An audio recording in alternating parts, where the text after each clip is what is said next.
kita akan menghafalkan i'rab jar ya. I'rab rafa sudah, nasab sudah, sekarang i'rab jar yang harus kita hafalkan. I'rab khafad atau jar ya. Kalau i'rab khafad itu menurut ulama Kufah. Kalau i'rab jar itu menurut ulama Basrah namanya. Ulama Basrah mengatakan itu i'rab jar. Ulama Kufah mengatakan itu i'rab khafad. Berbeda ulama lah ya. Kalau di dalam masalah fikih kayak ada Imam Syafi'i, Imam Maliki. Kalau di dalam ilmu nahwu ada Kufah sama Basrah. Kalau Kufah diimami atau diketuai oleh Imam Kisai. Kalau Basrah oleh Imam Sibaweh ya, itu imam-imamnya. I'rab khafad ya. I'rab khafad itu mempunyai 3 tanda saja. Ini semakin sedikit ke sini ya. Hanya 3 tanda. Kalau rafa ada 4, dhammah, wawu, alif, dan nun. Kalau nasab ada 5, yaitu fathah, alif, kasroh, ya, hadfun nun ada 5. Tapi kalau khafad atau jar ada 3, cuma ada 3. Kasroh, ya, fathah. Kasroh, ya, fathah. Kasroh yang pertama, yang kedua ya, yang ketiga adalah fathah. Diingat-ingat ada tanda kasrotun 1, yang kedua yaun kedua, yang ketiga fathatun. Ada 3 tanda i'rab khafdun, i'rab khafad. Sekarang yang pertama dulu, kasroh. Ketika menjadi tanda i'rabnya jar itu masuk ke 3 kalimah ya, masuk ke 3 kalimah. Isim mufrad, ismun mufradun yang pertama. Yang kedua adalah jam'u taksir. Yang ketiga jam'ul muannas salim, jamak muannas salim. Ada 3 ya. Kasroh menjadi tanda i'rab jar, tanda dari i'rab jar itu masuk ke 3 kalimah saja. Yang pertama adalah isim mufrad, isim yang bernama 1. Yang kedua jamak taksir, yang bernama banyak, yang berubah dari bentuk mufradnya. Yang ketiga jamak muannas salim, yang bermakna banyak dan akhirnya ditandai alif dan ta, itu jamak muannas salim.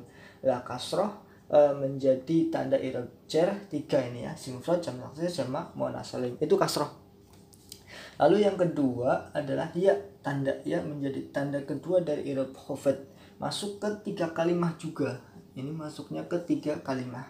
Yang pertama isim tasniyah, isim tasniyah. Yang kedua jam'ul mudzakkar salim, jamak mudzakkar salim. Yang ketiga asmaul khamsah, asmaul khamsah. Ada 3 ya. Ya menjadi tanda i'rab jar atau i'rab khafad masuk ke 3 kalimah juga. Yang pertama isim tasniyah, isim yang bermakna 2. Yang kedua jamak mudzakkar salim, jamak mudzakkar salim, jamak yaitu yang bermakna banyak dan akhirnya diakhiri ditandai dengan wawu atau nun atau ya atau nun, itu jamak mudzakkar salim. Lalu yang ketiga adalah asmaul khamsah, isim-isim yang 5, abun, akhun, hamun, wafu, du, jaro, wadu. Abun, akhun, hamun, fudhu. Ada 5 isim asmaul khamsah itu. Saya ulangi, ya menjadi tanda i'rab jar masuk ke 3 tempat juga, 3 kalimah juga. Isim tasniyah, jamak mudzakkar, lalu asmaul khamsah, ada 3. Terakhir tanda i'rab khafad adalah fathah. Fathah menjadi tanda i'rab jar masuk ke 1 kalimah saja guys, yaitu isim ghairu munsharif, isim yang tidak bisa ditanwin, isim yang tidak bisa dikasroh, namanya isim ghairu munsharif.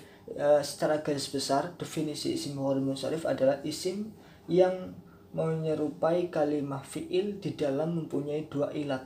Ilat yang pertama kembali kepada lafalnya, ilat yang kedua kembali kepada maknanya. Menyerupai kalimah fi'il dalam mempunyai 2 ilat. Jadi kalimah fi'il juga punya 2 ilat. Isim ghairu munsharif juga ada 2 ilat, ilat maknawi dan ilat lafdi. Ada ilat yang pada makna, ada ilat yang pada lafaz. Fi'il juga sama, fi'il punya 2 ilat. Ghairu munsharif ini juga punya 2 ilat, makanya sama ya. Isim ghairu munsharif isim yang menyerupai kalimah fi'il di dalam mempunyai 2 ilat, ilat lafzi dan ilat maknawi. Fi'il juga apa ilat lafzi fi'il adalah, ilat lafzi fi'il adalah dia tercetak dari masdar artinya dia cabang, berarti ngilat itu.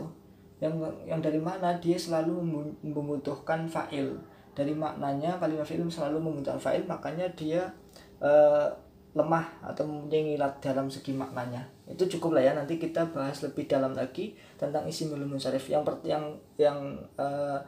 Pada kali ini kita cukup menghafal saja ya. I'rab khafad ada 3 tanda, yang terakhir tanda fathah itu masuk cuma ke 1 kalimat saja, yaitu isim ghair munsharif. Saya ulangi sekali lagi, ini harus hafal, tidak boleh lupa, dan ini harus dihafal sampai seterusnya ngaji jurmiyah ini sampai selesai, harus selalu dihafal.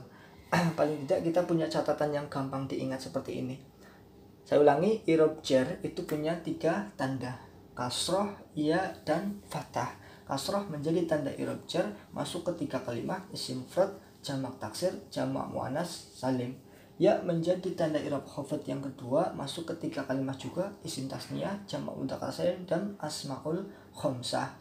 Yang terakhir fathah menjadi tanda i'rab jar yang ketiga, yaitu masuk ke 1 kalimat, yaitu isim ghairu munsharif. Sekarang kita hapus untuk hafalannya.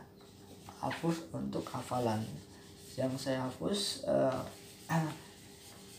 ini diingat-ingat, syukur kalian sudah bisa hafal semua ya, karena ini untuk menjadi bekal kita mengkaji jurmiyah, harus hafal i'rab terlebih dahulu. Saya ulangi dari pertama, kita menghafal i'rab nasab ya. I'rab nasab, kalau i'rab rofa kemarin punya 4 tanda, nasab punya 5 tanda, i'rab khafad atau jar mempunyai 3 tanda. Apa saja? Yang pertama kasroh, yang kedua ya, yang ketiga fathah. Kasroh, ya, fathah, itu i'rab khafad atau i'rab jar, mempunyai 3 tanda, kasroh, ya, dan fathah. Kasroh menjadi tanda i'rab jar, masuk ke 3 kalimat. Apa saja? Yang pertama isim mufrad, yang kedua jamak taksir, yang ketiga jamak muannas salim. Itu kasroh, masuk ke 3 kalimat, isim mufrad, jamak taksir, dan jamak muannas salim. Yang kedua ya menjadi tanda i'rab jar, masuk ke 3 kalimat juga. Yang pertama isim tasniyah, yang kedua jamak mudzakkar salim, yang ketiga asmaul khamsah. Ada 3 ya. Ya menjadi tanda i'rab jar, masuk ke 3 kalimat, isim tasniyah, jamak mudzakkar salim, dan asmaul khamsah. Itu ya. Tanda yang ketiga dari i'rab khafad, i'rab jar adalah fathah.